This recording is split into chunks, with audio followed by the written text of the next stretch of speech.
Olá, pessoal, tudo bem? Vamos dar seguimento ao nosso canal, o Plasticast, com informações, entrevistas e onde a gente vai bater um papo com pessoas que vão agregar cada vez mais conhecimento. Como eu falo toda vez, nosso objetivo com o Plasticast é informar, trazer uma informação diferente do que vocês estão acostumados a ouvir aqui quando sentam frente a frente com a gente no consultório. Nada daquela coisa engessada. É informação bruta, explicativa, e hoje eu vou trazer aqui a figura talvez mais reconhecida da cirurgia plástica aqui no Piauí. Dr. Evaldo Batista, um mentor para todos nós cirurgiões plásticos. A todas as situações, quando a gente se vê no momento do desespero, da necessidade de aprender, de entender como é que a gente faz para montar as coisas, a gente sempre vai atrás dele.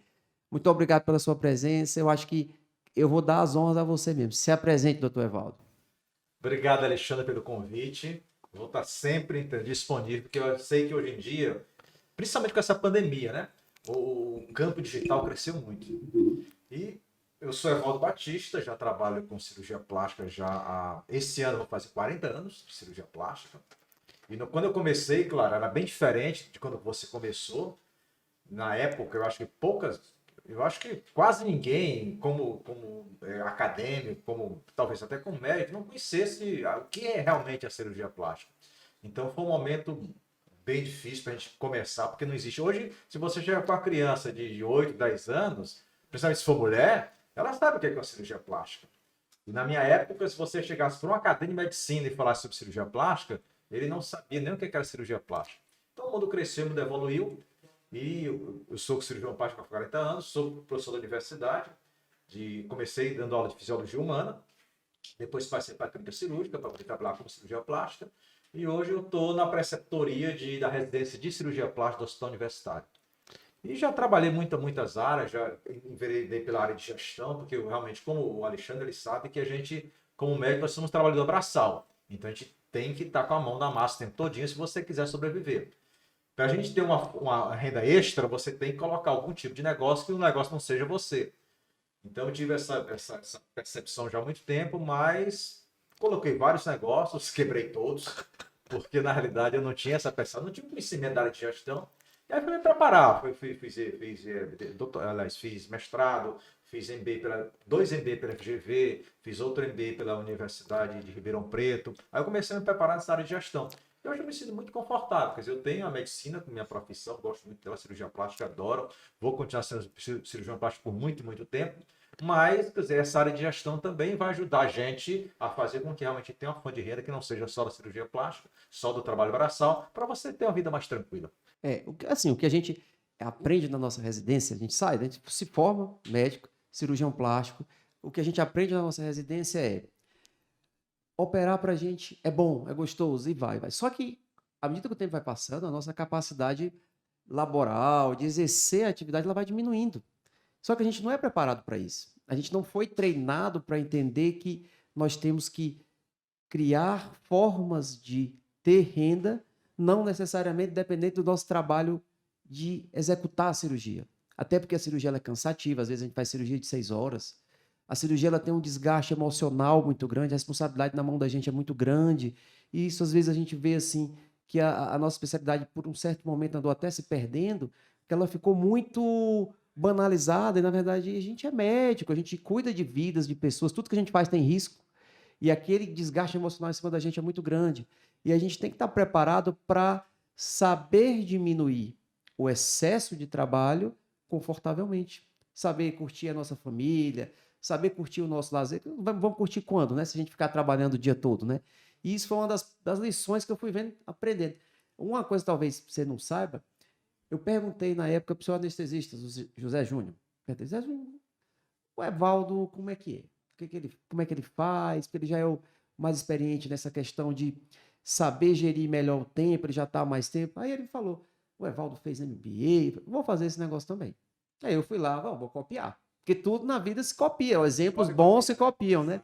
E aí eu fui lá, fiz um MBA da FGV. Eu falei, mas espera aí, a primeira coisa que eu fui vendo é realmente que você tem que saber ser empresário, senão você quebra. Até sabendo você quebra, né? E aí você tem que saber mesmo o que você faz. Eu faço o quê? Eu sou cirurgião plástico, você também é. Agora, você vai cuidar de um negócio que não é a cirurgia plástica, você acaba meio que ficando mais tendente a quebrar, né? Verdade. Mesmo com todo esse conhecimento. E hoje, assim, na tua visão, o que que você vê de diferente fazendo outras coisas fora? Na realidade, como eu te falei, quer dizer, essa visão de gestão, de ter o negócio, o que que acontece? O médico, ele é o negócio. Então, ele trabalha, ele é um profissional liberal, eu digo que ele tem um profissional braçal, porque se ele parar de trabalhar, ele para de ganhar. E hoje em dia, o médico ele não tem uma fonte de renda que dê a ele um 13º, que dê a ele férias, não tem isso. Ele tem que trabalhar realmente diuturnamente para poder ter aquela renda. Mas só que enquanto ele é o negócio, primeiro, ele tem que se preparar para ser o negócio. Ele tem que entender que o médico é o negócio e o médico é uma empresa. Ele não é só a pessoa física, ele é uma pessoa empresa. Então ele tem que começar a ver essa diferença. Existe o médico pessoa física, existe o médico pessoa empresa. Ele pode até se transformar na pessoa jurídica. Mas continua tudo centralizado na mão dele. Tá? Isso, claro, tem um período que você passa por isso, é onde você começa realmente a ter uma certa renda e você depois tem que começar a diversificar essa renda. Para depois passar a ter uma renda que não dependa só de você. Aí que eu acho, por exemplo, eu estou montando agora um curso, talvez esse ano eu comece a lançar, exatamente seguindo essa sequência. Primeiro, a pessoa tem que conhecer o que a gente chama de gestão financeira. Porque é muito importante para o médico ele saber gerir o que ele ganha para poder ele não confundir ele com ele mesmo. Ele, pessoa física, com ele, pessoa com o profissional liberal que ele é. E a proporção que ele vai trabalhando essa gestão financeira, ele vai começando a diversificar. Ó, isso aqui vai ser para o meu consultório, vai ser para me fazer meus cursos, meus congressos, mas isso aqui vai ser para investir lá na frente, para mim ter uma renda que não dependa só de mim. Isso aí não é só na medicina, Alexandre, é uma deficiência que existe em toda a escolaridade do Brasil. Você não vê, por exemplo, se você pega no ensino fundamental e ensino médio, nunca se fala de matemática financeira, não se fala de gestão, não se fala de negócio, é só aquele conteúdo básico de português, inglês, matemática, visando o vestibular. Mas só que isso aí já está praticamente ultrapassado, já não existe mais essa questão de você aprender tudo isso para poder passar um vestibular. Porque tem muitas pessoas hoje em dia que têm uma situação financeira invejável que eles não têm curso superior. Ok? Então, já começa lá no ensino fundamental e ensino médio. Quando esse indivíduo, essa criança, entra na universidade e se forma em qualquer tipo de curso que não seja economia, que não seja administração, ele não tem essa visão de gestão. Vamos falar em termos do médico. Então, o médico ele passa 6 anos fazendo medicina.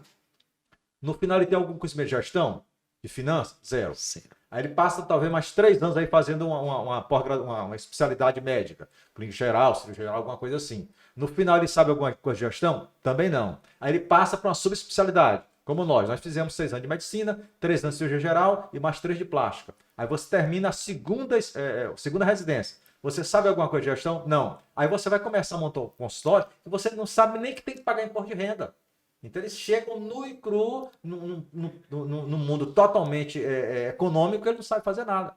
Então daí a importância de você já, ou por vontade própria, começar a estudar, que hoje está mais fácil. Com a internet hoje, você entra na internet, você tem muito curso gratuito de gestão financeira, de gestão empresarial, de gestão de profissão, e você começa a abrir o teu leque. E no meu caso foi diferente. Quer dizer, eu comecei a montar algumas empresas que eu queria que realmente elas funcionassem, mas como eu não tinha esse conhecimento, quebraram quase todas. Em 99, quando eu comecei a fazer o meu mestrado em Ciência da Informação, que aí eu comecei a conhecer Peter Drucker, Davenport, Philip Kotler, que são esses papas da administração, da gestão financeira, do marketing. Aí começou a me abrir o horizonte. Então, quando eu terminei meu mestrado, eu digo, agora eu vou partir para o doutorado. Mas eu comecei a ver que, geralmente, o mestrado, embora eu tivesse aberto muito a minha cabeça, mas ele era uma coisa muito voltada para a educação, não era para a prática. Aí eu fiquei na dúvida, eu faço doutorado ou faço MBA?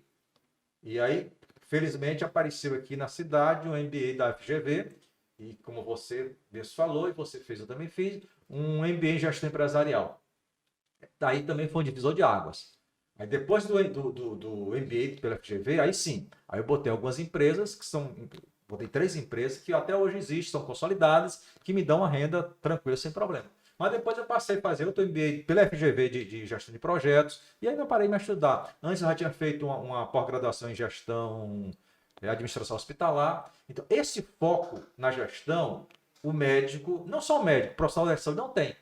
Consequentemente, ele não sabe gerir o dinheiro que ele ganha.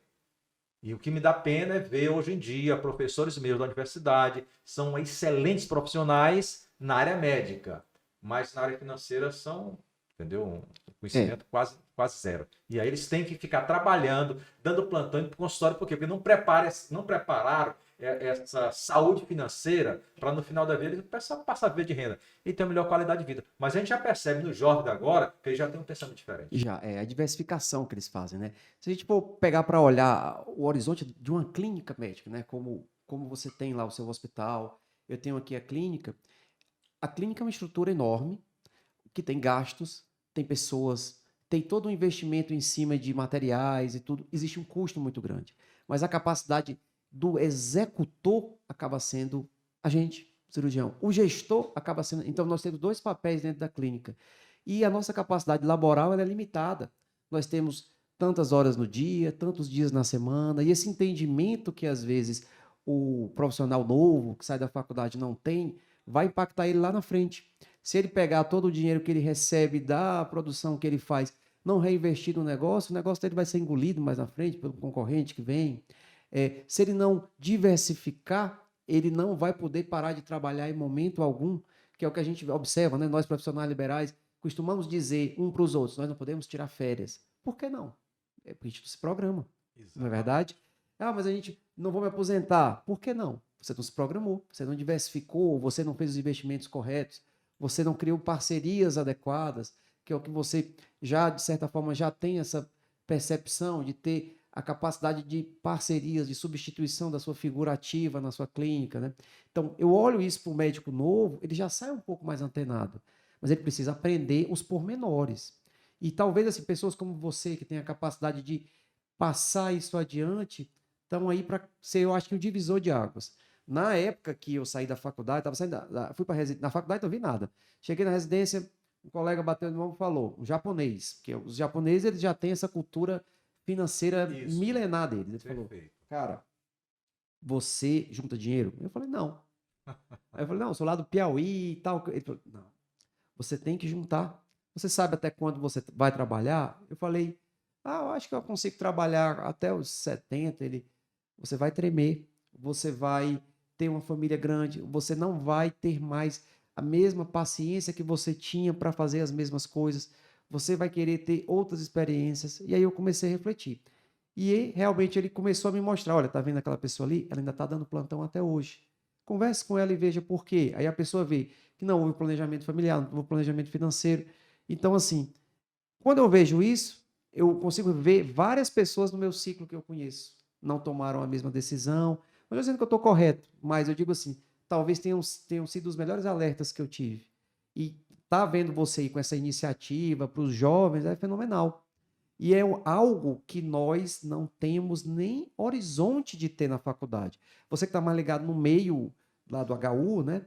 Tem tido isso nas faculdades? Não, realmente não tem tido isso. E eu trouxe essa missão para mim agora. Né?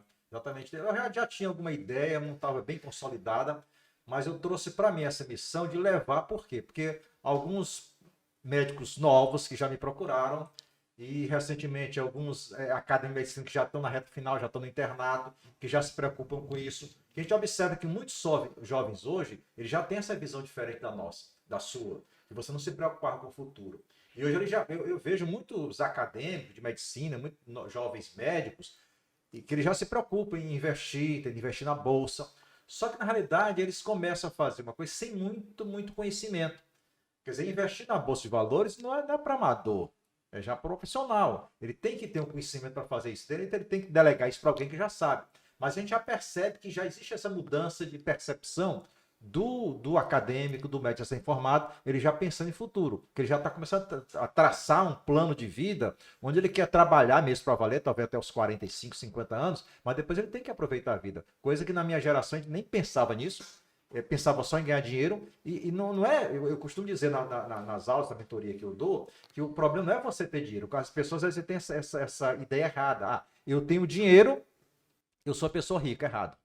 Quer dizer, o que lhe torna rico? É o que eu falo, é a capacidade de gerar caixa. Eu dou um exemplo clássico que aconteceu comigo quando eu fui fazer minha residência. Quando eu fui fazer minha residência em cirurgia plástica, no final da década de 80, eu achei que eu era um médico rico. Por quê? Porque eu passei 6 anos trabalhando, e trabalhando duro.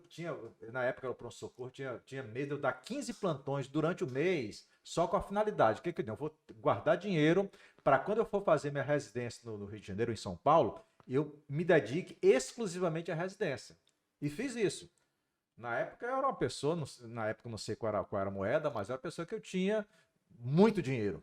Tá? E me achava que, não, pronto, agora eu tenho muito dinheiro, eu sou homem rico, não me preciso preocupar. Só que na realidade, que você ter dinheiro, esse dinheiro é ilusão, ele não é seu. O que aconteceu comigo? Veio o plano Collor, do presidente Fernando Collor, que ficou contando meu dinheiro.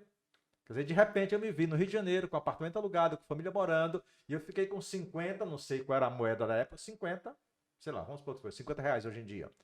E todos aqueles milhões que eu tinha no banco, ficou. Aí, de repente, quer dizer, se eu não tivesse a capacidade de gerar caixa, de fazer com que eu ganhasse dinheiro, eu ia botar entre tudo e voltar para Teresina. Mas como eu tinha, qual era a capacidade que gera caixa naquela época, ainda tem agora? Eu era professor. Quer dizer, eu comecei a dar aula assim que entrei na faculdade, em 75.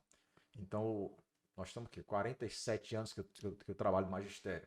Então, eu tinha essa capacidade de gerar dinheiro. Aí apareceu um concurso da Federal Fluminense, eu fiz, passei, e depois fui convidado para dar aula na Católica de Petrópolis. Então, pelo fato de ser professor, eu tinha capacidade de gerar caixa. Então, a proporção que eu ia gerando caixa, eu me mantive no Rio de Janeiro durante esse período da residência sem problema nenhum, mas trabalhando muito. Eu me lembro que quando eu ia dar aula em Petrópolis, eu saía 5 horas da Hospital Lagoa, pegava um ônibus para Petrópolis, dava aula de 7 horas até as 10 horas da noite, voltava, que eu morava em Niterói. Então, foi um sacrifício muito grande para poder gerar caixa. Mas se eu não tivesse a capacidade de gerar caixa, eu tinha voltado. Hoje mesmo, por exemplo, na clínica. Na clínica eu fui comprar agora um equipamento novo, que custava R$ 79 mil. Aí eu disse, não, aí negociei, não, se você pagar hoje, a gente negocia, fecha tudo bem. Então vamos fechar para me pagar hoje. Quem foi que você conseguiu pagar? Quer dizer, eu estava com meu dinheiro no banco, mas o banco não liberou o meu pagamento. Então é ilusão, você pensa que você tem dinheiro e na hora que você precisa, quer dizer, as pessoas estão com o teu dinheiro e você não tem essa capacidade de pagar. Então eu falo isso, você tem que ter a capacidade de gerar caixa. Ou você mesmo gerar caixa, ou você botar um negócio que seja um negócio lucrativo que te gere caixa. Que gere um fluxo constante de caixa. Exatamente. Que E hoje em dia você está fazendo certo. Nessa época agora, trabalhando na parte digital, quer dizer, fica mais fácil você conseguir gerar caixa. Então, isso tem por exemplo, como eu te falei, tem alguns médicos recém-formados que eu estou dando como se fosse uma mentoria. Alguns acadêmicos já me procuraram, então a gente está trabalhando isso com eles para poder eles terem um pensamento diferente. Então, eu trouxe essa missão para mim, para ensiná-los, e depois talvez realmente eu vá colocar um infoproduto que seja exatamente na parte de gestão, direcionado aos médicos e profissionais de saúde, para que eles aprendam, como você falou, essa deficiência de gestão, ainda hoje não tem, na faculdade, no HU não tem. E assim, o fato da mentoria, eu acho ela muito interessante, porque é algo que ele coloca em contato com uma pessoa que tem uma enorme experiência, que vai lhe passar as informações, mas assim, isso eu estou falando do lado do mentor. Agora, o lado do mentorado, que quer colher as informações, eu acho que hoje em dia ela já está bem mais aberta a entender que ela tem que pagar por esse serviço, entendeu? E é algo que já está bem claro, as pessoas hoje em dia elas já se relacionam, elas compram streaming, elas pagam mensalidade para streaming, elas pagam mensalidade, inclusive para iFood, elas pagam a mensalidade para ter um serviço a mais. Que mal faz essa pessoa pagar uma mensalidade para um mentor, que vai lhe passar informações que vão lhe gerar, quem sabe, um ganho exponencial da própria renda? Por isso que eu falo, eu acho que é merecedor da sua pessoa ser remunerado para isso. Eu acho que as pessoas que estão vendo, estudantes, alunos, precisam saber a quem recorrer. Pessoas que têm experiência, pessoas que já passaram por tudo. Não adianta você procurar uma pessoa que está lhe vendendo uma solução ou uma coisa mirabolante pela qual ela nem passou. É aquela coisa, eu vendo a solução para o seu drama. Você já passou por esse drama para você ter essa experiência? Você já não passou? Então você sabe desbravar tanto o momento da fragilidade como o momento da bonança. Eu sei o caminho das pedras, né? Porque eu passei por isso, né? Passou Eu pelo falei. ruim e pelo bom, né? Alexandre, na época assim que eu me formei, eu já tinha essa percepção.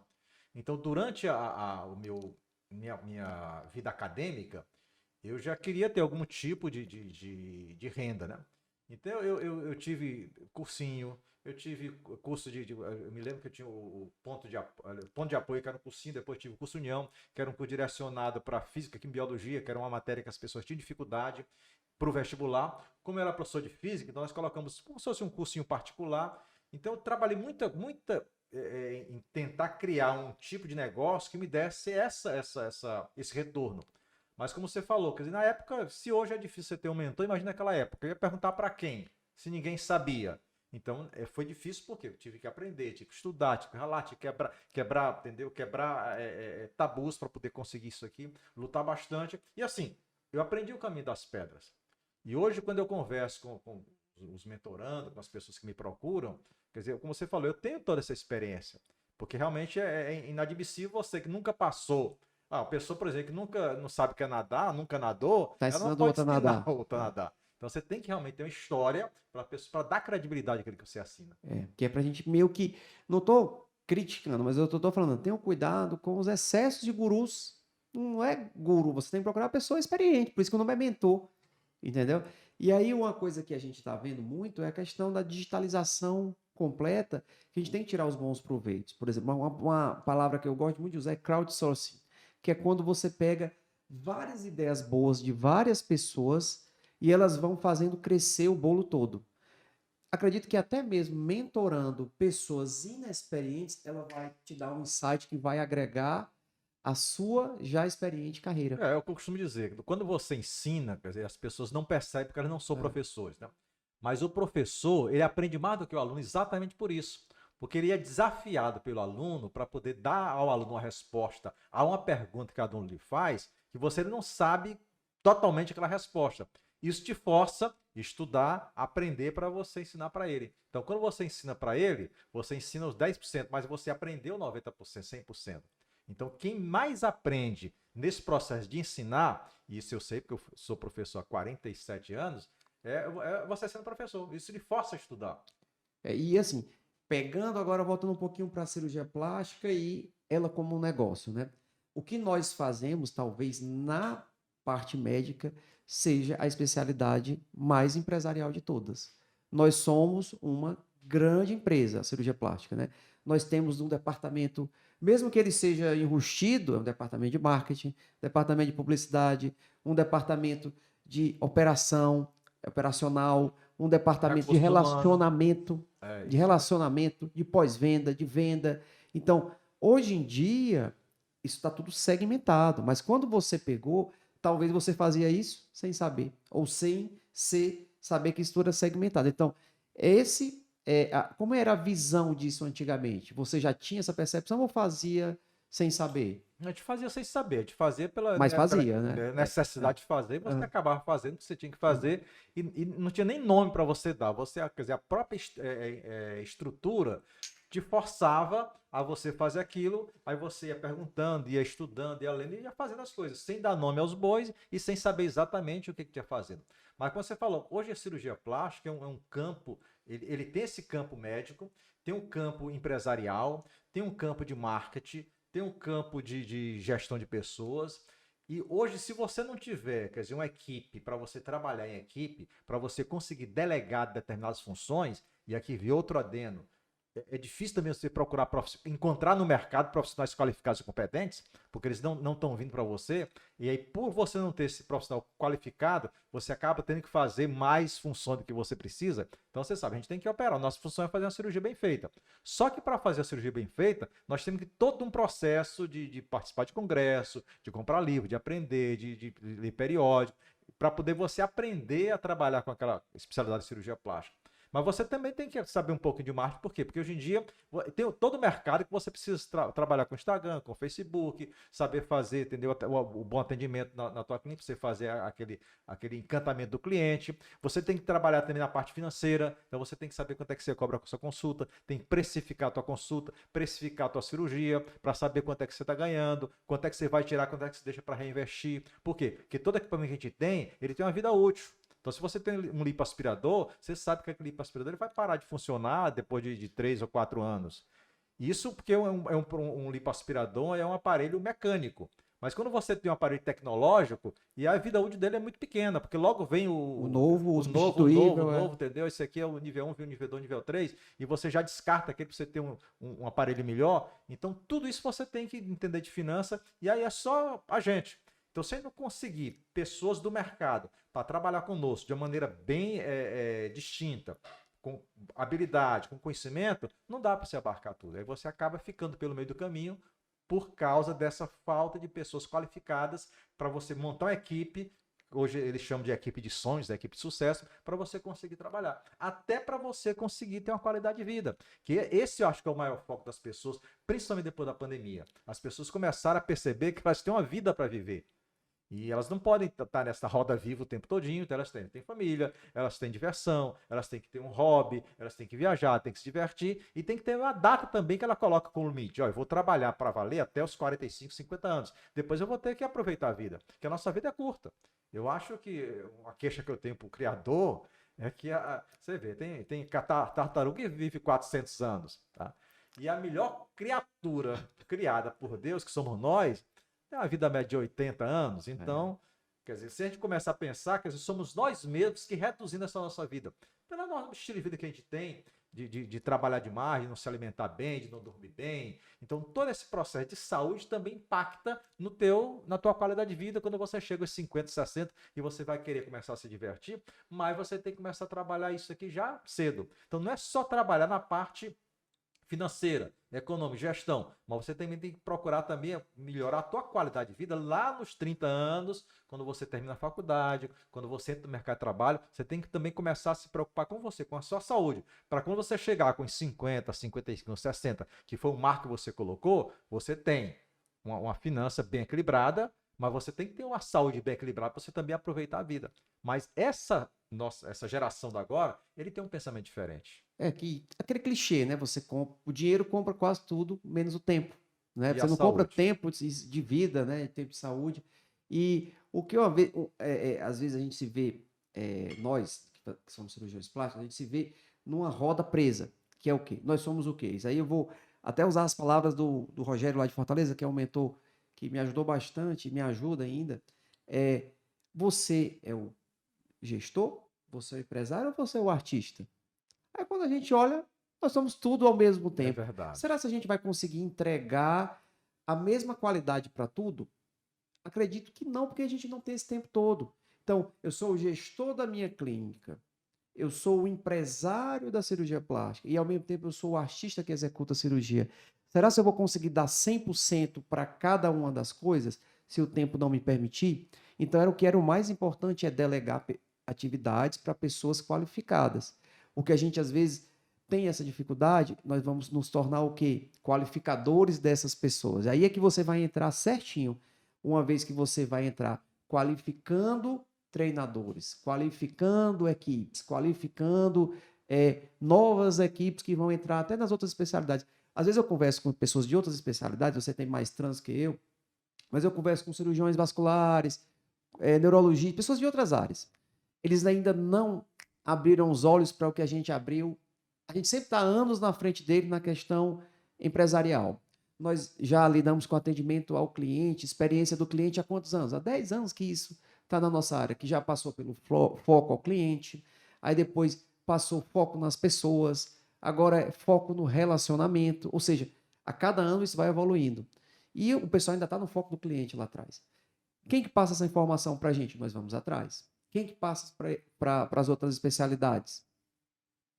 Chega, mas demora. Se eles puderem ter acesso a isso mais cedo, eles vão ganhar muito. Quanto que vai aumentar a capacidade produtiva e de rendimento das outras especialidades quando eles começarem a aprender com a gente. Isso eu estou falando sem esnobar, não. Eu só estou tentando ser colaborativo para as outras especialidades. Eles vão ganhar muito, eles vão atender melhor, eles vão atender com mais qualidade, eles vão aumentar a renda deles, inclusive. Eles vão entregar, no fim das contas, muito mais para o paciente deles. Mas eles vão aprender com quem? Provavelmente com quem está na frente, com quem já passou por tudo, que é a nossa especialidade. E aí, o teu curso ele vai ser voltado para todas as especialidades. Eu estou focando, agora eu estou focando no profissional de saúde. Que vai entrar no mercado ainda naquele ponto, uma Vai esponja entrar boa para aprender tudo do começo, sem vício, né? Uma base diferente para ver o mercado de uma maneira diferente. Então nós estamos focando, no começo eu foquei no médico, mas o que acontece? Quando eu comecei a focar no médico, na academia de medicina, eu percebi que os outros profissionais de saúde também me procuravam para isso. Odontólogos, enfermeiras, nutricionistas, fisioterapeutas. Disse, Evaldo, eu quero aprender isso. Como é que eu faço para poder botar meu consultório? Por exemplo, um nutricionista. Eu quero botar um consultório, mas eu não sei botar um consultório, não sei como é que eu fazer. Aí eu vou parar, sentar e explicar. Você tem que fazer isso. Você tem uma série de documentos que você tem que preparar. E essa documentação todo ano você tem que validar essa documentação. Então é uma coisa muito grande para ela fazer, que não tem quem ensine para ela. O que acontece? Ela vai acabar quebrando cedo a empresa que ela está criando por falta de conhecimento. Então, eu foquei no médico e depois eu abri um pouquinho mais para focar no profissional da área de saúde. E vou parar por aí. Porque já tiveram advogados que já me procuraram, eu estou botando um escritório. Como é que eu faço? O que é que eu tenho que pagar? Como é que eu tenho que fazer? Eu tenho que contratar quem? Eu tenho que ter um contador? Eu tenho que ter uma secretária? Quer dizer, ele pensa que pode colocar qualquer secretária, mas não é qualquer secretária que vai dar o atendimento que ele merece e que o cliente dele merece. Tem que ser uma secretária que seja treinada por alguma organização ou treinada por ele para aquele fim. Porque uma secretária que atende num consultório de advocacia é diferente daquela secretária que atende no consultório médico, que é diferente da secretária que atende no consultório odontológico. Então, todas essas pessoas têm que ser preparadas. E lá na clínica, eu me lembro que eu preparo muito um profissional que é muito exigido e que está em falta no mercado, que são as instrumentadoras. Todo ano, entendeu? Eu trago um profissional, que ele geralmente é uma instrumentadora cirúrgica, mas que não tem conhecimento na área de cirurgia plástica e treino, quer dizer, minha equipe treina essa pessoa durante um ano e meio. Aí quando ela está bem afiada, aí um cirurgião plástico vai lá, tem alguém que tem, tá aqui, para levar, é sua. Quer dizer, já pega o profissional bem qualificado. Porque isso é uma coisa que nós saímos na frente há muito tempo. Quer dizer, um cirurgião, quer dizer, um cirurgião plástico, isso na época eu já fiz a residência, muito tempo aqui atrás, tem a sua instrumentadora. Mas você vê que é só o cirurgião plástico que tem instrumentadora.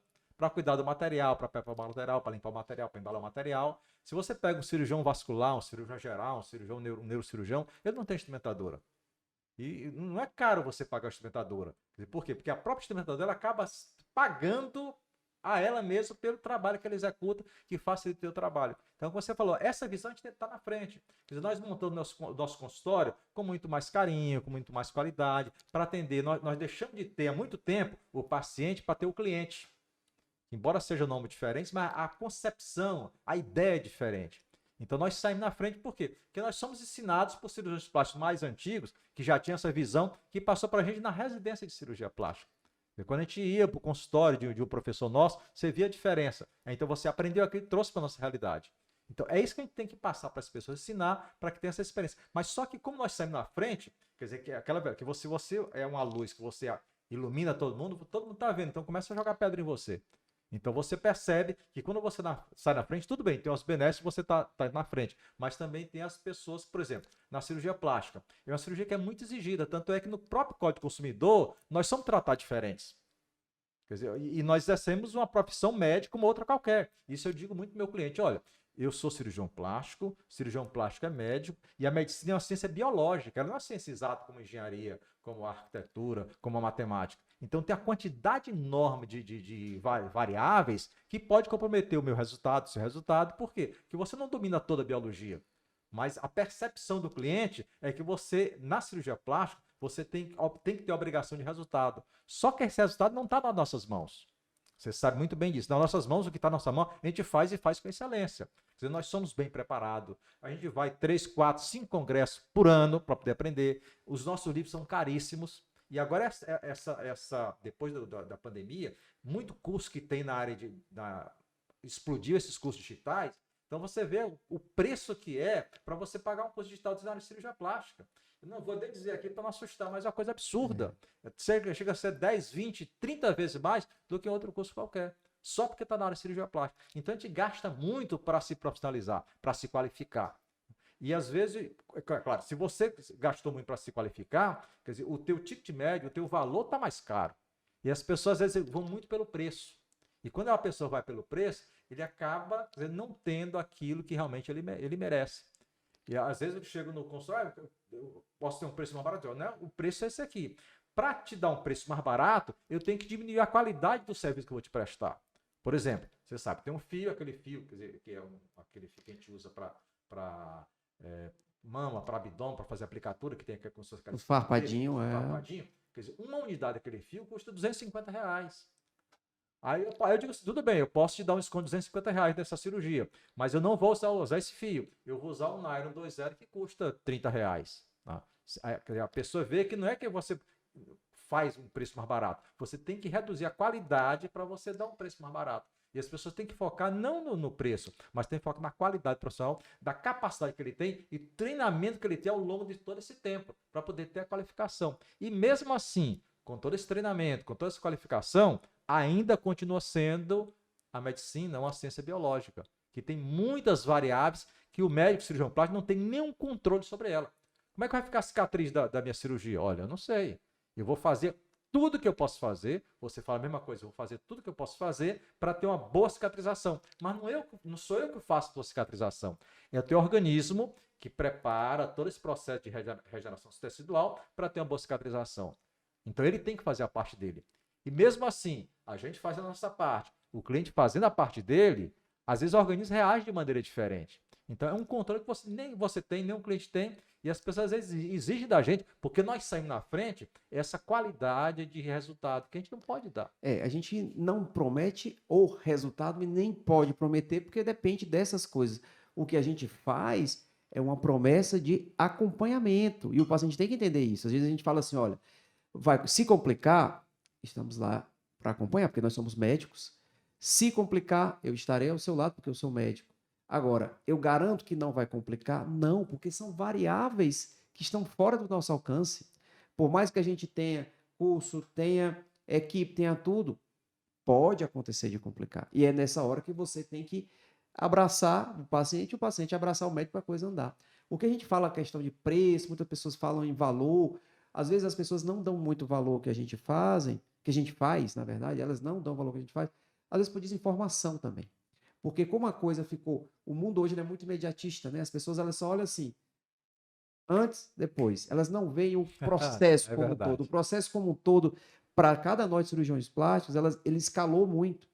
Desde o processo da aquisição do paciente, que é o que nós chamamos, agora vamos falar da linguagem empresarial, que é o custo de aquisição do cliente, ele escalou muito, nós temos que investir muito em marketing, e você vê isso, que usar a mídia digital, ela não é tão simples como só lá, você tem que ter espectadores vendo você, uma quantidade maior, você tem que fazer chegar ao público certo, isso tudo tem custo. Você tem que contratar equipes para fazer boas imagens, boas fotografias, boas edições. Mas não é barato, né? É simples, mas o consumidor só vê aquela pontinha lá. Nós temos que, quando o paciente entra na nossa clínica, ter uma clínica bonita, que é o que chamamos de marketing sensorial, para ele já ser tanto bem acolhido e ter uma percepção de quem nós somos através do que eles estão vendo lá na recepção. Ele tem que ter hoje em dia o aparato tecnológico, com os simuladores, com as bioimpedâncias, se tornou uma coisa assim que virou quase rotina na vida da gente. E isso tem um custo gigantesco que não tinha 2, 3 anos atrás. A jornada do cliente, que é algo que só a gente geralmente sabe, o paciente nem sabe disso, é um carrossel que ele faz na nossa clínica, que ele passa por diversas pessoas, e pessoas são pagas, são remuneradas. Pessoas são treinadas por outras que são pagas. Pessoas são cuidadas, e isso tem todo um custo. E esse carrossel que o paciente faz na nossa clínica tem um começo, um meio, que é a consulta da gente, que é um tempo, que nós chamamos de tempo-serviço, que nós gastamos 1 hora tempo-serviço que a gente gasta, tem preço. Nós somos profissionais formados e nós temos nossas vidas a onerar fora daqui. E todo um segmento pós-operatório. Então, Assim, às vezes as pessoas pensam assim, será que é caro? Pera, se você soubesse como é e eu puder te explicar, talvez você nem ache que é caro. Uma vez, eu vou dar um exemplo. Eu vi um colega médico, você vê como a falta de informação, ela transcende a faculdade, às vezes ela passa para a vida de especialista. Um colega médico e amigo meu, e ele chegou reclamando de uma clínica que trabalhava e disse que, poxa, lá é muito ruim, porque fulano come a maior parte do que eu recebo. Eu falei para ele, colega, é o seguinte, você sabia que a minha consulta, eu acho que eu não fico por nada? Você sabe quanto é a minha consulta? É isso. Muito. Mas eu não fico com nada.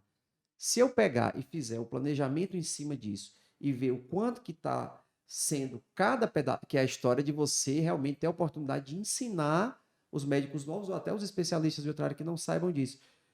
Cada fragmento da consulta ela está sendo consumida com aluguel, com despesas da clínica, com variável, com fixo, com pessoas.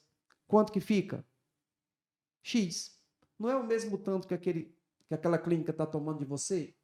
Então, o que é melhor? Você ser a pessoa que trabalha para o empresário ou o empresário? Então, nunca julgue sem saber. Mas, uma vez que você está dentro, procure saber o que você está fazendo. Que é para poder você saber desempenhar da melhor forma. E é o que a gente faz como cirurgião plástico e gestor.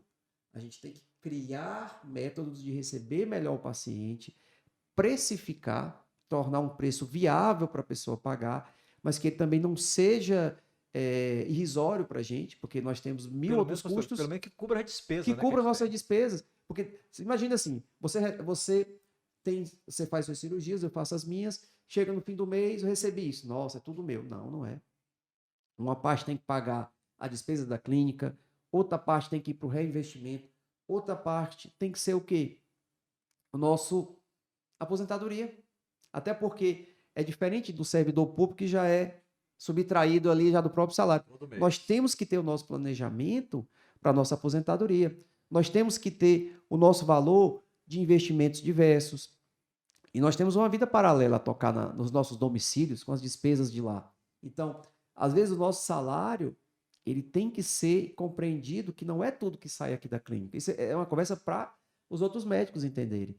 E quando às vezes eu vou conversando com outros médicos, eu tenho o maior prazer de sentar, a gente senta numa mesa, às vezes eu gosto de explicar, até acaba sendo uma mentoria informal, porque essa visão nós estamos muito na frente. E nós temos muito a ensinar. E se todo mundo aprender, eu acho que até o outro lado, que é o paciente, vai começar a perceber o valor de todos e não querer comparar. Porque quando ele compara muito assim. Não, eu vou no médico tal lá, eu passo o plano de saúde, ele me atende, eu vou aqui, é tão caro. Você percebeu a diferença dos locais? Você percebeu a diferença do tempo que você passa numa consulta com o médico? Quantas pessoas estão envolvidas? Né? E quando nós falamos da cirurgia em si, que é o que às vezes o paciente acha mais caro, e aí eu até levei um exemplo um dia desse. Às vezes a pessoa ela fala assim, doutor, mas a cirurgia é quase o preço de um carro. Mas espera aí, o carro é um bem o quê? O carro é um bem imaterial, é um bem material. A sua vida é o quê? Não tem preço. Talvez é intangível. O valor de 1000 carros para uma vida. Não tem nem valor. Não tem como, não tem quando você vai falar de resgate de um sequestro, você não consegue especificar o preço de um resgate. E aquilo ali envolve segurança, envolve material, envolve custo, envolve uma vida toda de um profissional que se preparou. Então, assim, são coisas que só quando você tem muito tempo para explicar, o paciente vai entender. Eles não entendem, Alexandre, o seguinte, quer dizer, quando você faz uma cirurgia plástica como a gente, quer dizer, o estresse que a gente passa durante, vamos dizer, a gente vai fazer uma cirurgia de 2 horas, 3 horas, 6 horas, tá? Durante aquelas 4 horas, o estresse da gente é tão grande e as pessoas não entendem que cada vez que você passa a cana de aspiração que vai e volta, quer dizer, a quantidade de coisas que pode acontecer ali, como é que tá a cana? Ela tá com os buraquinhos para cima ou para baixo? Onde é que eu tô colocando essa cana? Será que vai perfurar alguma alça? Você olha para o monitor o tempo todo. Olhando como é que tá a pressão. Você não fica conversando, você não fica falando, você então é um estresse tão grande que as pessoas, olha, é como se eu tiver, durante a cirurgia, eu faço a seguinte comparação, é como se você tivesse dentro de uma casa e você tivesse ali uns 3 animais ferozes, entendeu? E você tem que se locomover com muito cuidado, porque qualquer vacilo seu, o animal ele pode lhe matar. Então é um estresse semelhante a esse, quer dizer, embora seja, quer dizer, a pessoa não perceba, porque não tem nenhum animal feroz, mas a sensação corporal no estresse fisiológico que a gente sente é exatamente igual a situação a essa. Quer dizer, cada vez que você passa um bisturi, cada vez que você passa uma tesoura, você descola, eu até costumo mostrar lá no consultório, eu tenho uma fotografia muito interessante, que eu tenho uma fotografia de um rosto, que ele mostra todas as veias e artérias e nervos que tem no rosto. Eu digo, olha, quando você vê um rosto, você vê isso aqui. Um rosto todo mundo vê. Quando o cirurgião plástico vê um rosto, ele vê esse aqui. Quer dizer, a quantidade, então, quando você vai fazer uma toxinobotulínica, você vai fazer um preenchimento, você tem que, o que chama de visão biônica. Você tem que saber onde está cada vaso do rosto para você estar passando a agulha. Quer dizer, o estresse que você tem quando você está atravessando aquela agulha, para você não pegar uma artéria, para você não pegar uma veia, para você não causar um mal maior. Então, isso é um estresse muito grande. E as pessoas pensam que não é, vai fazer um preenchimento, é só pegar alguma microcâmera. Não é isso. Amanhã é só uma cirurgiazinha. Às vezes a gente usa até esses termos para acalmar o paciente, mas não é. Eu, particularmente, na véspera da cirurgia, eu faço um preparo na véspera. Isso é preparo. Eu não bebo, mas mesmo assim, eu mudo toda a minha rotina. Cirurgia amanhã é longa, é pequena, o que for. Eu já limito o que eu vou fazer de noite, eu não vou dormir tarde. Muda tudo. Você também faz a mesma coisa há muito mais tempo do que eu. E isso consome. O paciente ele acha que a cirurgia são aquelas 2 horas. Uma prótese são 40 minutos. Mas não tem por que uma prótese ser tão cara. Mas peraí, quem é que está fazendo? As pessoas ficou quantos anos? Qual o preparo que ela teve antes? Que materiais ela está usando? Que hoje a gente usa tanta coisa. Fio farpado, o funil. Você usa toda uma parafernália que ele acha que não tem valor. E tem um custo para Tem um custo. A saúde mental do médico hoje ela está se deteriorando cada vez mais. Por quê? Porque a nossa pressão é muito grande. A nossa pressão por resultado, a nossa pressão por resultados mais precoces, a cobrança, os cancelamentos da mídia social. Então, assim, hoje nós estamos trabalhando cada vez mais pressionados. Mas o paciente não percebe que nós estamos entregando mais e melhor. Não pela pressão, mas porque nós estamos atrás de maior. Nós estamos tendo implemento tecnológico, mil outras coisas. E a própria pessoa, que eu acho que não aconteceu com você, já aconteceu comigo que eu estou há mais tempo na estrada. É assim, eu também faço isso. No dia anterior, tanto é que a gente marca a cirurgia no dia anterior, a maioria marca a cirurgia no anterior. Então, quando eu marco, se eu vou para casa, eu fico pensando tudo que eu vou fazer na outra cirurgia. Então, às vezes eu durmo, entendeu? Pensando na cirurgia que eu vou fazer no outro dia. Quer dizer, isso aí tem um custo. Quer dizer, é você entrar na cirurgia muito mais tranquilo. Por quê? Porque você já tem tudo planejado, plano A, B e C. E se eu fizer isso e não der certo? Aí eu vou fazer aquilo. Isso aqui não der certo, vou fazer aquilo outro. Então, é todo o processo de pensamento que você tem para você chegar no dia da cirurgia. E eu costumo dizer o seguinte: se eu não chegar bem emocionalmente, fisicamente e espiritualmente na tua cirurgia, eu vou cancelar a tua cirurgia. E já aconteceu. Às vezes de repente eu ia para o consultório e bati o carro. Tá? Então tem todo aquele transtorno emocional que eu não vou render o que eu renderia se não fosse aquilo. Então eu diz, olha, eu não tenho capacidade emocional de fazer a cirurgia. Até dava para fazer, mas eu não ia dar o resultado que eu poderia dar para o paciente. Então, até isso a gente tem que pensar. E as pessoas não percebem que todo esse aparato, tá, durante a cirurgia, e como você falou, as pessoas só vê o pré e o pós. E o trajeto? Acontece muitas vezes, tem pessoas que são milionárias. Essa pessoa da empresa tal, ela começou muito lá de baixo, era muito pobre, e hoje ela é milionária. Então ela só vê, era pobre, milionária. Mas o processo que ele passou, o que ele passou por esse caminho, o que ele sofreu, o que ele aprendeu para chegar lá no final. Então você falou e falou muito bem, as pessoas vê só o antes e depois. E o durante? Esse durante que conta, que faz a diferença do depois. E assim, quando tu falou em cirurgia, não tá bem antes, você tá 2 episódios interessantíssimos que aconteceu comigo. Teve uma vez que eu tive um problema bem sério com relação à cirurgia, e aí eu não estava bem de jeito nenhum, estava mal, pressionado, triste. E aí a gente entrou em contato com a paciente e falou, olha, eu não tenho condições de fazer essa cirurgia, eu não estou bem, eu não acho justo nem correto eu fazer essa cirurgia não estando bem. E aí ela falou para a equipe, ela mandou um recado e disse, não, eu quero que ele me opere amanhã, porque eu confio nele. Aquele foi um divisor de águas. Eu operei ela, eu acho que melhorou toda a minha autoestima, ou seja, eu estava entrando num buraco e ela me salvou. E hoje eu sou grato a ela, eu digo para ela de todo jeito. E outra situação que eu passei, eu estava passando por um problema, eu estava sendo extorquido por telefone. E durante a cirurgia, você imagina, a cirurgia já é uma pressão. Você receber ligações dessa natureza, eu acho que é uma pressão que eu nunca recebi na minha vida. A cirurgia era até uma pressão melhor do que essa outra. Certamente. E a cirurgia me dava paz. E eu vi, não, eu acho que eu nasci para ser cirurgião mesmo. Porque se eu tivesse fora da cirurgia, a pressão continuava. Mas lá, essa pressão me consumia muito mais. Na cirurgia, eu conseguia ficar Focar. calmo, focar. Você não treme, você não pensa outra coisa. Eu falei, a cirurgia é... O cirurgião, ele é um ser diferente. Ele nasceu para ser cirurgião. Porque eu falei até várias vezes para quem estava comigo, eu falei, olha só, o que está acontecendo? Vocês estão vendo que o mundo está acabando aí, e eu estou conseguindo fazer o que eu faço, eu estou conseguindo dar o meu melhor, e está sendo uma terapia para mim. Porque se eu tivesse fora, eu já estava desesperado, estava me tremendo, já estava com medo, estava chorando, estava fazendo um monte de coisa. Mas aqui eu estou bem. E essas coisas é que fazem assim você refletir. Se não está bem, não vá. Mas algumas vezes a vida pode te surpreender. E aí outro exemplo que eu estava falando do antes, do depois, é o quê? Às vezes a pessoa não entende como que é o processo que a gente médico tem que fazer para chegar lá no fim, e um paciente não entende o outro também. Por exemplo, ele olha o antes e o depois do outro e se compara. Poxa, eu fiz assim, não ficou bom igual o dela.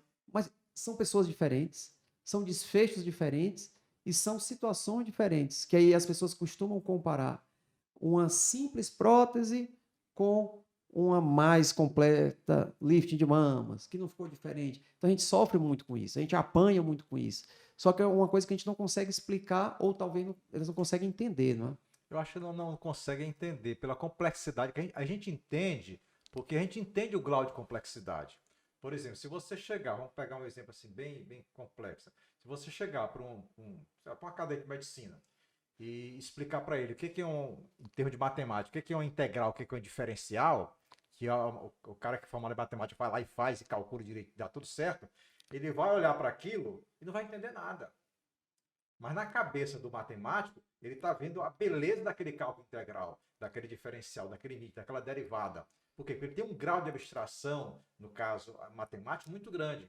Então você não entende. Acho que a mesma coisa acontece. Às vezes o cliente chega no nosso consultório, quer dizer, nós, como cirurgiões plásticos, nós entendemos o grau de complexidade.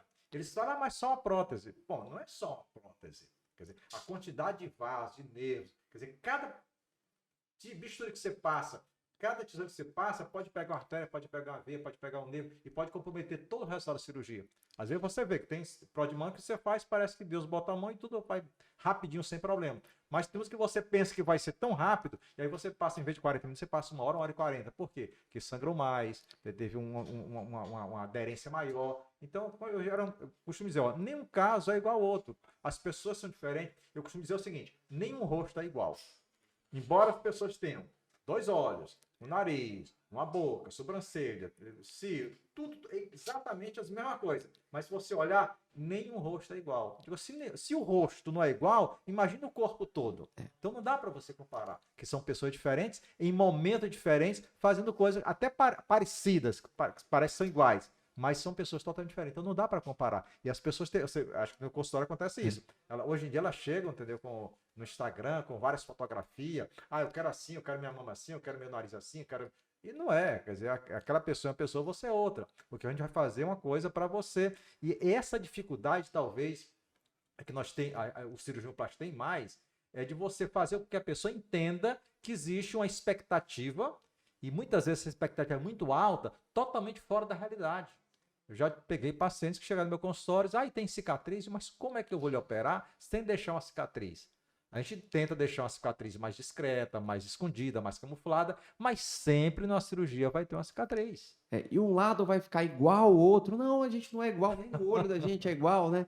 São essas coisas que às vezes a gente, assim, às vezes, que a gente fala assim, o ser humano, ele às vezes não está ouvindo o que a gente está falando, talvez por critérios outros, uma consulta com um cirurgião plástico para fazer uma cirurgia, é um momento da emoção. O paciente, ele veio ali, talvez se segurou 20, 30, 40 anos para tomar aquela decisão de vir na consulta para fazer aquela mudança. Quando ela chega aqui, a gente fala, explica, mas quem garante que ela está ouvindo? Normalmente Entendeu? ela não ouve. Tá. Você está falando, ela está pensando no que ela vai dizer. Ela já está se vendo depois. E aí, realmente, às vezes há essa falha na comunicação. Mas tem cicatriz, mas vai ficar. Então, é importante a gente pontuar. Quantas vezes eu já cheguei comigo e falei, aonde foi que eu errei? Se foi na seleção, foi na explicação, eu não falei tudo que deveria. Aí depois eu vi, não, eu falei, tá aqui anotado, eu falei, eu desenho. Minhas consultas são muito parecidas, são bem longas. Talvez aí é o que eu fui vendo. Não foi uma falha na seleção do paciente, talvez não foi uma falha na explicação, talvez tenha sido mesmo nesse momento, que é um momento Percepção. da percepção, que é um momento talvez muito emocionante para o paciente, né? Que depois. Mas assim, a nossa vida também tem essas. E que é bom para o médico novo saiba que nem tudo são flores na cirurgia plástica, né? Porque as pessoas esperam. O que os outros colegas veem na gente, cirurgiões plásticos? Aquele médico famoso, que anda numa Ferrari, que é rico. Aonde a gente. Mas é isso. É Aonde a verdade. gente Essa é a senta, você senta visão numa deles. mesa, o cirurgião plástico. Esse aqui tá rico. Esse aqui. Tudo, no fim das contas, é muito parecido entre as especialidades. O que muda é a forma A que, percepção. que cada uma recebe bruto, que é o que a gente fala, aí voltando para o lado empresarial. Eu vejo colegas de outras áreas que eles não têm consultório, tudo que ele recebe é o quê? Líquido. Tirou o imposto de renda, líquido. Não paga funcionário, não tem um funcionário, não tem uma clínica, não tem nenhuma despesa. Nós trabalhamos para gerar um faturamento bruto muito maior, provavelmente, do que os outros, mas o líquido também vai se assemelhar. Né? E aí é que fica, né? Para os outros médicos, inclusive, eu digo das outras especialidades, talvez eles não tenham essa noção do que é o faturamento bruto e do que é o faturamento líquido para um empresário da especialidade. Né? Outra coisa também que a gente percebe, Alexandre, é o seguinte, que você, no teu trabalho, no meu trabalho, quer dizer, tem muitas pessoas envolvidas e dependentes da tua cirurgia. A tua instrumentadora, a tua secretária, a pessoa que vende a prótese, a pessoa que vende o fio, o laboratório que faz o exame. Quando você percebe que existe uma É multidão uma cadeia em mesmo, torno, né? quer dizer, você é como se fosse o centro, e você tem aqui em torno de você, que gravita em torno de você, uma quantidade enorme de pessoas que depende da tua cirurgia. Porque se tua cirurgia não acontecer, quer dizer, a quantidade de pessoas que são impactadas com isso, em termos inclusive econômicos, é muito grande.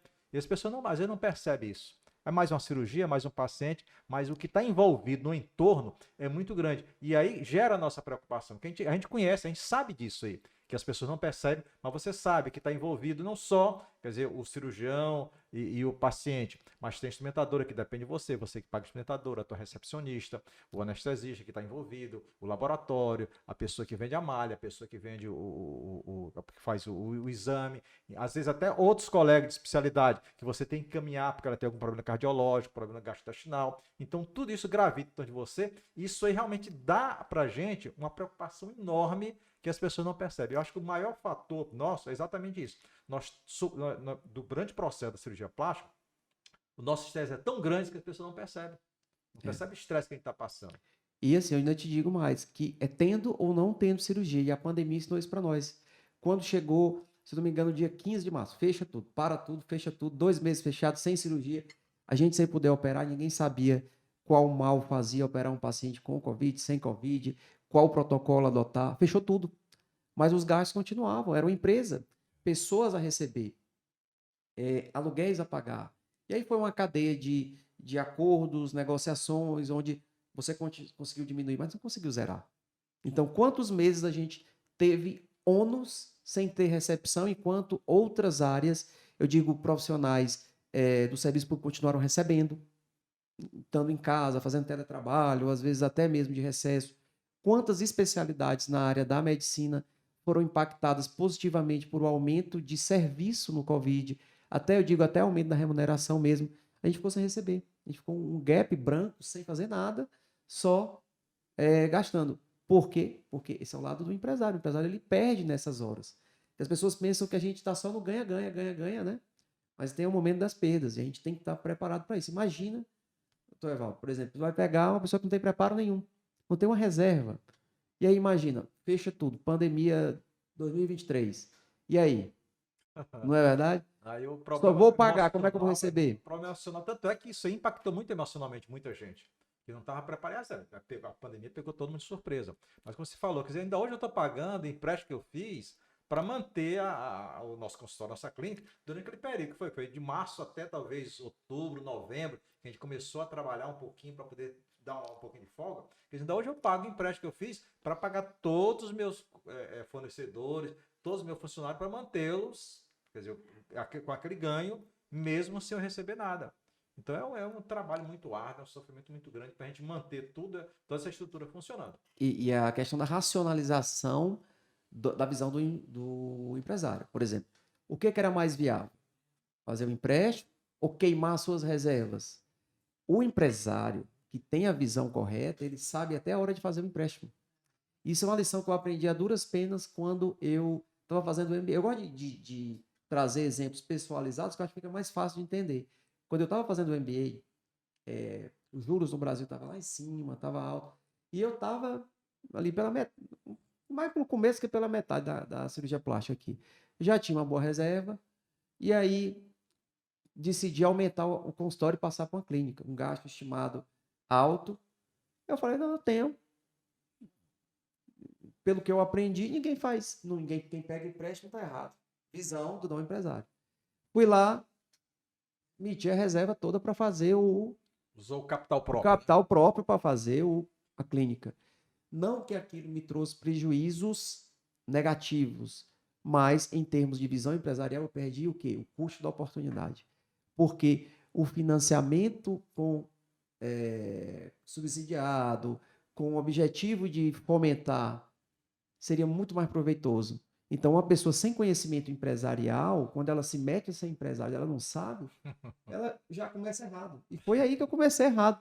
E eu estava, acho que no segundo mês do MBA, e aí quando eu falei, aí primeiro um silêncio, depois um sorriso dos colegas. E aí eles foram me mostrar por A mais B, porque a visão realmente, aquela visão mesmo enraizada, a gente aqui quem pede, primeiro você tem que juntar. É uma visão simples. Depois você não pede empréstimo, porque empréstimo é pecado. E aí, no caso, eu fiz tudo errado. E eu não tenho vergonha de dizer, porque eu quero ajudar quem vier daqui para frente não fazer a mesma coisa. Se tivesse pego um empréstimo dos bancos de fomento, como o Banco do Nordeste, teria tocado. Se eu pegasse aquele dinheiro e tivesse colocado para investir a um juros bem maior, as coisas tinham ido da maneira correta, que é o quê? Juros sobre o capital, gerando renda. E aí eu já começo a ver que hoje em dia tudo que eu faço, eu vou fazer o cálculo do custo da oportunidade. A gente sai da faculdade sabendo isso? Não. A gente sai da residência sabendo isso? Não. A gente trabalha e tem tempo para estudar isso? Não, porque às vezes a gente está tão focado na execução do trabalho, a atividade fim, que é a cirurgia plástica, que a gente não consegue deixar um pedacinho do nosso dia para raciocinar sobre implementar essas coisas, né? Essa é a dificuldade que eu tenho com as pessoas que eu oriento, principalmente da medicina, porque elas são muito focadas na medicina, e realmente tem que ser, porque a medicina é uma ciência muito complexa, então você tem que ter um foco muito grande na medicina. Mas eu falo, você tem que aprender outras coisas. Se você ficar só na medicina, você não vai ganhar dinheiro. Até ganha, mas gasta tudo, não vai sobrar. Por quê? Porque elas não têm. Ela até tem tempo, mas na hora que ela tem um tempo um pouquinho maior, ela foca de novo na medicina. Então não tem essa percepção que ela tem que abrir o leque de conhecimento, até para poder, nesse leque de conhecimento que ela abre, ela vê as oportunidades que tem. E aí ela vai aprender alguma coisa para saber que o dinheiro dela, o capital dela é muito mais caro do que o dinheiro do banco. Exatamente. E isso é algo que a gente não aprende fácil, não. A gente só aprende apanhando e perdendo, né? É verdade. E aí eu também tive outras experiências também agora, ultimamente, com outros colegas cirurgiões plásticos de outras praças, a gente se relaciona muito. Hoje a tecnologia é fantástica, né? O grupo de WhatsApp ele coloca numa possibilidade de discutir tanto casos clínicos, como também casos de implementação da qualidade da clínica, como também da sua qualidade de vida. E eles me orientaram, e a gente vai conversando e vendo que realmente a gente deve salvaguardar pelo menos um pedacinho do nosso tempo para cuidar das outras coisas não médicas, digo, dentro da nossa empresa clínica, né? A gente tem que treinar pessoal ou contratar alguém que treine, mas às vezes o próprio dono é que imprime as características pessoais. A gente tem que sentar um tempo para debater precificação. A gente tem que, hoje em dia, uma demanda nova, e você deve estar enfrentando esse problema, é ter que reservar um horário no dia ou 3 horários no dia para fazer mídia social. Então, assim, você veio de uma época onde o boca a boca era a melhor referência possível.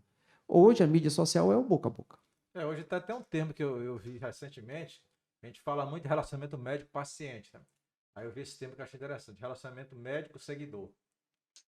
Então, Exatamente. é uma coisa nova E que aí, foi criada. aquela coisa, você tem que dar atenção para os seus seguidores na mídia social, você tem que responder, você tem que falar você mesmo com eles. Mas aquilo ali virou uma obrigação que a gente tem que ter a mais, porque se você não é reconhecido lá, você não é conhecido mais. Às vezes, o público jovem, ele vai se validar por lá, e eles procuram o que se chama de validação social, que é a validação social, a prova social, né? Que é um comentário... São os comentários, né? Ou alguém conhecido, famoso, que fez e ficou satisfeito. E aquilo ali é algo que é um pouco perigoso, É isso porque é que eu tava muito pensando. manipulável, entendeu? Eu fico meio assim, com meus porque coisas éticos e morais próprios. Às vezes o paciente ele manda um elogio e fala: "Sabe se eu vou botar aquilo ali?" Mas dá vontade de botar aquela que me mandou me criticando também. Porque se eu esconder só o lado, só mostrar o lado bom e esconder o lado ruim, que tipo de pessoa que vai me procurar? Entendeu? Vão procurar pessoas que só veem o lado do sonho, eles não veem o lado da realidade. Então, hoje eu recebo, claro que infinitos agradecimentos, de vez em quando eu recebo uma crítica, uma reclamação, porque, como aquela coisa que a gente falou, não é porque a gente quer. O paciente que vai fazer uma reop, que você faz, todos nós fazemos, vai para uma cirurgia, a minha mama caiu. Mama cai, menstrua todo mês, amamenta, o tecido não é igual para todo mundo, a cicatriz ficou grossa. Qual é o cirurgião que faz questão de fazer mal feito para fazer 2 ou 3 vezes? Nenhum. Isso é do racional. Mas não adianta só eu chegar lá e colocar só o bonzinho e esconder o lado ruim, porque depois nossa vida vai virar um inferno. Entendeu? Exatamente. A gente vai vender o sonho e vai colher o pesadelo. E aí, voltando para a mídia social, para a gente não perder o raciocínio, virou uma obrigação tão grande que a gente tem que reservar um pedacinho do nosso tempo para fazer 1, 2 ou 3 postagens todo dia. Isso meio que entrou na parte mesmo Na rotina, na né? rotina do cirurgião. Então, você e eu atendemos, operamos e postamos. Aí depois vem a família. Quando eu chego em casa, tá lá eu e minha esposa lá jantando e eu tô aqui no celular. O que é que tu tá fazendo? Eu falei, tô trabalhando. Esse trabalho não acabou de chegar? Não, mas faz parte do Faz parte. trabalho, porque tem que ter a postagem das 8, 8h30 da noite. E nós estamos, às vezes, comprimindo o nosso tempo livre, né? Isso é algo que E aí entra outra parte, Alexandre, que é o seguinte, que assim como a gente funciona como mentores para as outras pessoas que a gente tem menos conhecimento dessa área, que a gente tem até a obrigação de fazer isso, nós também temos que ser mentorados por pessoas para poder alertar para a gente, para você não estar nesse processo de olhar que começa a trabalhar, que às vezes você, quer dizer, como é um profissional liberal, ele não tem um limite, quer dizer, às vezes para uma pessoa que trabalha na empresa, sai da empresa, entregou ali o crachá, pronto, ali a empresa parou para ela. Mas nós não, quer dizer, você está jantando, você está pensando, você está dormindo, você está pensando. Então a gente tem que ter talvez alguma pessoa que um coach, alguma coisa que trabalhe com a nossa mente para dizer, opa, Alexandre, peraí, agora é hora para você pensar em você, para você viver sua família, ver seus filhos. O mundo não é só trabalho. Mas como a gente está naquela roda viva, a gente não percebe essa diferença. Então, até isso, a gente tem que ter uma pessoa para alertar, porque senão a gente entra nesse processo de roda viva e não para nunca. é uma espiral, né? E assim, uma coisa que é interessante desse mundo novo, né? Que às vezes a gente fica assim, eu olho, eu me coloco como eu estou no meio, né? Você está mais na frente da especialidade, eu estou no meio, tem uns que estão entrando agora, e eu olho assim para frente e olho para trás. Aí eu vejo assim, o currículo da gente, antes era uma coisa que a gente meio que trabalhava ele mesmo como se fosse com todo zelo, como se fosse um carro, a gente ilustrava Obra de arte. ele, comprava uns acessórios, ia emoldurando, fazia curso tal, fazia questão de colocar. Hoje em dia a coisa mudou. Hoje em dia conta mais seguidor, hoje em dia conta mais as métricas das mídias sociais, Exatamente. Os os comentários. comentários, a validação social. E aí a gente pensa assim, o que está certo? Na verdade, não tem certo e errado, a gente tem que se adaptar ao que está agora, porque senão a gente vai ser Isso. engolido e esquecido. Eu estava discutindo agora com outro colega, eu falei, cara, que interessante. Você já viu que aquele coisinha do Instagram, de colocar o textinho para lhe descrever, é tão pequenininho que não cabe nem muito texto? Então, de que adiantou você ter um currículo grande se não dá para escrever nada ali, né? Aquilo ali foi feito para matar o seu São currículo. 256 caracteres. Acabou, pronto. Você tem que saber escrever. Então, geralmente, você tem que ter até a orientação de alguém do marketing para O escrever que você vai botar ali, né? que vai impactar melhor seus clientes, Isso aqui a entendeu? nossa vida só complica, né? Só complica. Aquela coisa. Não, eu já coloquei na minha cabeça, orientado, inclusive, até por coisa. Não reclame, se adapte a ela. Não adianta você que tinha aquelas profissões que foram engolidas do jornal impresso, ficar reclamando que agora o jornal digital. Não adianta reclamar. Ou você se adapta, ou quando você olhar para trás, você reclamou a vida toda e ficou aquela história da Kodak, né? Que você estuda Exatamente. Peter Drucker, você gosta do Collins, você gosta da turma toda, você vai ver nesse retrospecto dessas evoluções das empresas, quem ficou teimando ficou para trás. O próprio Darwin, quando foi questionado sobre isso, quer dizer, quais são as espécies que sobreviveram, ele falou exatamente isso. Não é a mais forte nem a maior, é que se adapta melhor. Se adapta melhor. E a mídia social também ela é muito interessante, porque a gente também consegue, de vez em quando, ficar olhando um pouquinho os outros.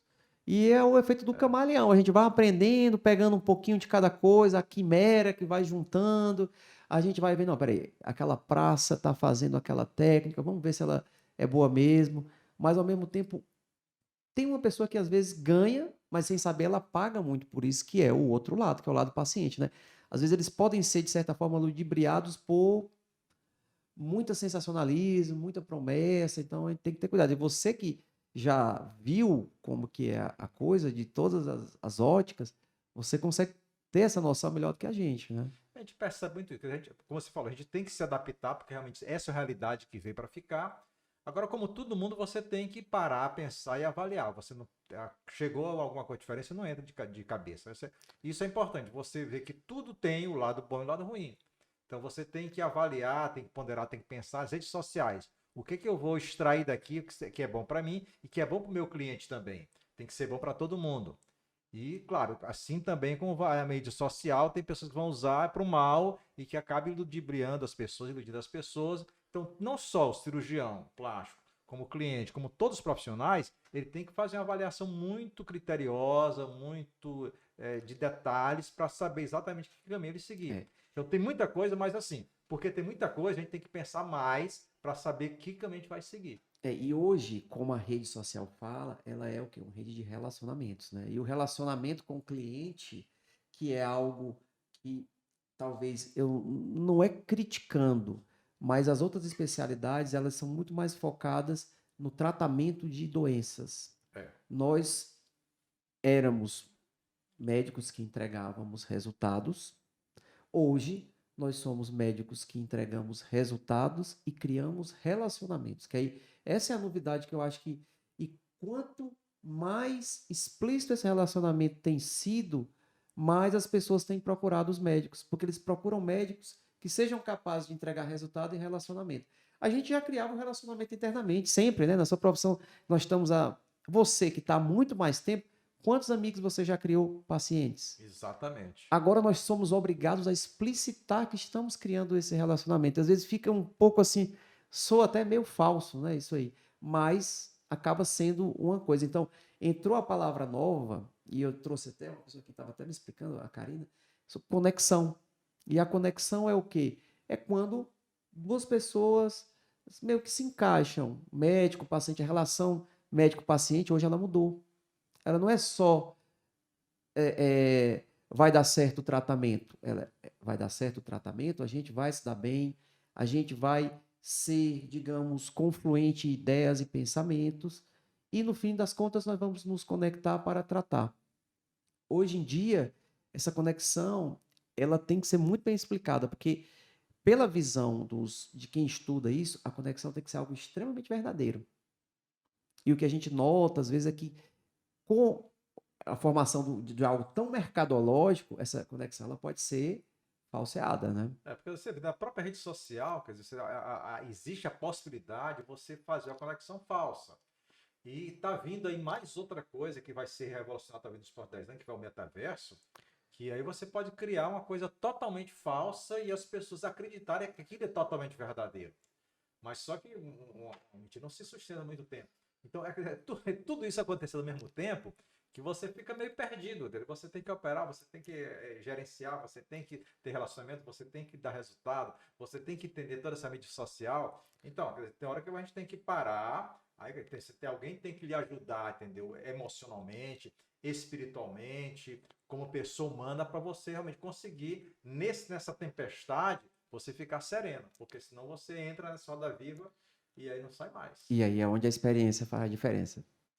E é onde a experiência faz a diferença, porque a gente que, digamos, está menos tempo na estrada, quem está menos tempo ainda na estrada, tudo é só alegria. Mas existem os percalços, né? O caminho das pedras, ele é A duro. experiência é um negócio interessante. Muitas pessoas, por exemplo, eu como sou realmente o mais velho, atualmente eu acho que sou mais velho de Teresina, não. Tem, parece que um que está há mais tempo que eu, né? Mas assim, pelo meu relacionamento, como eu tenho a clínica, muitos cirurgiões plásticos, antigamente assim, todo cirurgião plástico chegava em Teresina, eu recebi na clínica, ele ficava comigo 6 meses, 1 ano, 2 anos, como ficar alguém, bastante tempo, né? E assim você perguntava, tu não está criando cobra vai te comer? É porque você está trazendo um concorrente teu para dentro da tua clínica para poder trabalhar na experiência que você tem. Não, porque é exatamente a questão da experiência. Existe um livro chamado O Ponto Fora da Curva, que ele fala exatamente isso. É chamada Teoria das 10.000 horas. Quer dizer, para você ser expert em determinado tema, determinado assunto, determinada coisa, você tem que ter pelo menos 10.000 horas fazendo aquilo. Então, se eu já tenho 40 anos na cirurgia plástica, quer dizer, a experiência que eu tenho não pode ser comparada com a pessoa que só tem 20 anos de cirurgia plástica. Por quê? Porque eu vivi muito mais coisas. Então, o fato de ter essa experiência e de ter consciência que tem essa experiência não me assusta. Porque quando é que ele vai ter minha experiência? Quando eu tiver 40 anos de cirurgia plástica. Só que quando eu tiver 40 anos de cirurgia plástica, eu estou com 80 já de cirurgia plástica. Então, a gente vai sempre, a não ser que você, não, agora eu vou parar, vou deixar de mão isso aqui, e você para de ter experiência. Mas quando você está trabalhando, e essa experiência, as pessoas percebem, porque, como você me falou, tem determinadas intercorrências que você nunca passou, mas a pessoa mais experiente que você, aí você vai recorrer, diz, olha, eu já passei por isso 2, 3 vezes, eu fiz isso, fiz. Aí você aprende com a experiência do outro, e você, a partir do momento que você aprendeu com a experiência do outro, você teve essa experiência e você pode ensinar para as pessoas que virão depois. Então, essa experiência é fato. E assim, o cirurgião ele precisa chama de curva de aprendizado. Isso não dá para pular. Não existe. Com uma, com duas, com três, com quatro, com cinco. Tem um X para você melhorar. Só que o cirurgião novo não entra na cabeça dele. E não entrou na minha, provavelmente na sua quando você era novo. Não entra. Você acha que, não, eu cheguei, eu vou abafar. Eu acabei. Acaba sendo muito audacioso. Exato. Aí depois que você bobagem. vai entrando na curva de aprendizado, você vai. Aí eu acho que o pessoal fala, o diamante lapidado do cirurgião é quando ele aprende uma palavrinha de 3 letras. Não. Ele aprende a dizer o não. Quando ele aprende a negar os casos que não vão ficar bons, ele aprende a dizer não para os casos que podem complicar. Lógico que pode complicar qualquer caso, mas ele aprende a dizer não e ele começa a ter mais paz de espírito, segurança de trabalho, mais tranquilidade na vida dele. Não sei se você chegou a conhecer o Dr. Baruch.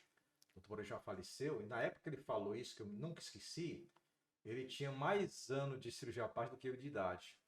Ele falou duas coisas que eu achei interessante. Primeiro, ele falou que no começo da vida profissional do cirurgião plástico, os pacientes tinham medo dele, mas ele não tinha medo do paciente. O paciente chegava, quero isso, ele fazia, eu fazia isso aí, não tinha medo. Não. A proporção que ele vai tendo essa experiência, a coisa se inverteu. Depois de 50 anos de cirurgia plástica, ele falou, eu morro de medo do paciente, mas o paciente não tem mais medo de mim. Exatamente, é. E é o que vai acontecendo na nossa vida. E nessa época ele já tem essa ponderação e vai dizer, não, eu não vou fazer isso porque realmente isso aqui não vai dar certo. Quando o mais novo, realmente, naquele ímpeto de acertar, como o Dr. Baruch falou, ele não tinha medo do cliente, então vem que eu faço. E às vezes o cirurgião mais experiente, no caso como o Dr. Baruch, diz, não, tem hora que eu tenho medo do cliente. Embora o cliente não tenha mais medo de mim, porque eu estou com 50 anos de cirurgia plástica, ele não tem medo de mim, mas eu morro de medo do paciente. E a gente tem que aprender a escolher o paciente, né?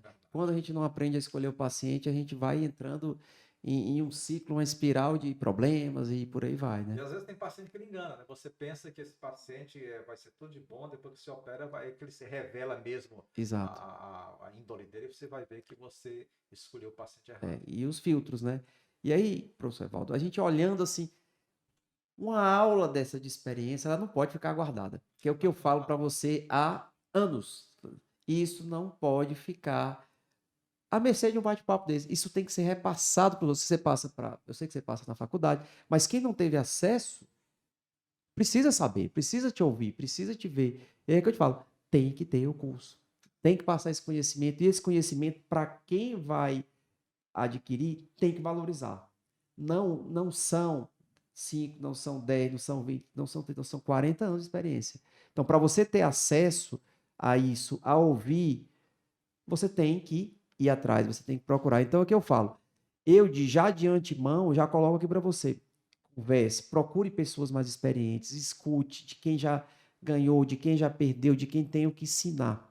Entendeu? E o doutor Evaldo, acho que é a pessoa específica para isso. Eu queria, doutor Evaldo, se você. Eu sei que você está aí engateando, querendo fazer, mas fale do seu curso, bote esse curso para frente, bote essa mentoria para frente, que eu acho que não é você que merece ter ele, não. Eu acho que são as pessoas que merecem ver, aprender com você. Na realidade, toda essa experiência que a gente adquiriu ao longo do tempo, né? Isso aí foi muito questionado, quer dizer, no passado, que exatamente isso. Você tem que colocar isso para as pessoas aprenderem, até porque elas não têm esse conhecimento ao longo da vida, nem no ensino fundamental, ensino médio, na faculdade, na residência e na vida adulta, né? Porque realmente ela tem que ter essa gestão, né? Então nós estamos preparando, chama-se de 5G, é um curso que eu estou preparando, um curso bem mais. Era uma coisa pequena, mas quando eu comecei a montar, eu vi que é uma coisa mais grandiosa. Então eu tive que dar uma paradinha para poder montar a estrutura. O que é? O chamado 5G. Nós vamos direcionar para profissional da área de saúde.